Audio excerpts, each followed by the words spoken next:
Every day, billions of dollars move around the world in the fight against poverty. Governments fund programs, charities distribute food, nonprofits build schools, and global organizations invest in development projects that promise to change lives. Yet, despite all this effort and money, the world still holds over 700 million people living in extreme poverty, individuals surviving on less than $2 a day. It's a number that has barely moved in some regions for decades. And behind that statistic are people, families who wake up each morning to the same impossible question: what will we eat today? It's easy for outsiders to assume they know the answer to poverty. Many believe it's about laziness, lack of education, or bad decisions.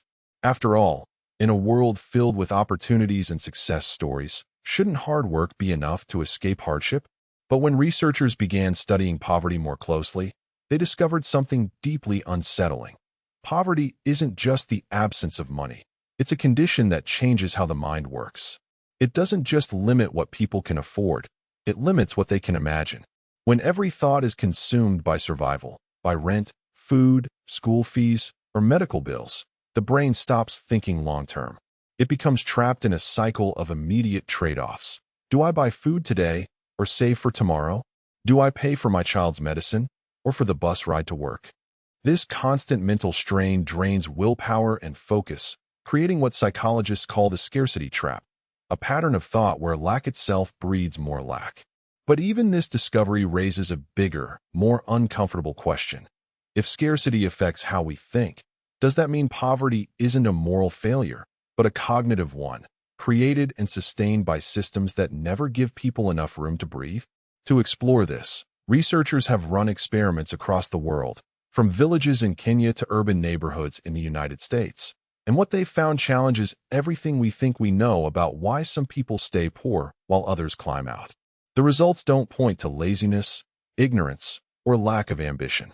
Instead, they reveal that poverty acts almost like a tax on the human mind, consuming energy, time, and creativity in ways that make progress nearly impossible. Think about it. When someone with financial stability faces a problem, they can take a day to think, plan, maybe even make a mistake and recover.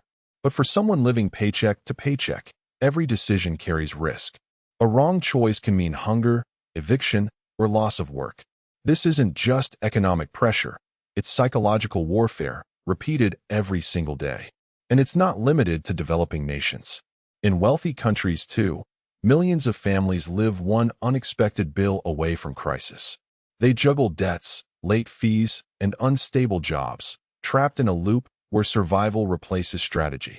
And because society often blames individuals for their own struggles, the real mechanisms of poverty remain invisible, hidden under stereotypes of laziness or irresponsibility. So before we can fix poverty, we must first understand what it truly is. It's not a lack of character or motivation. It's a chronic scarcity of mental bandwidth, caused by living in constant uncertainty. And the deeper truth is this: when people are forced to make decisions under pressure every single day, it's not that they don't make smart choices, it's that they can't afford to. That's why so many well-intentioned solutions fail. They treat poverty as a technical problem, something you solve with training or tools or microloans, but ignore the psychological and social environment that shapes every decision poor people make. The surprising truth, as we'll see throughout this story, is that escaping poverty isn't simply about adding money to people's pockets. It's about removing the invisible weight that keeps their minds trapped in survival mode. Only when that weight is lifted do people begin to plan, dream, and invest in a future beyond the next meal.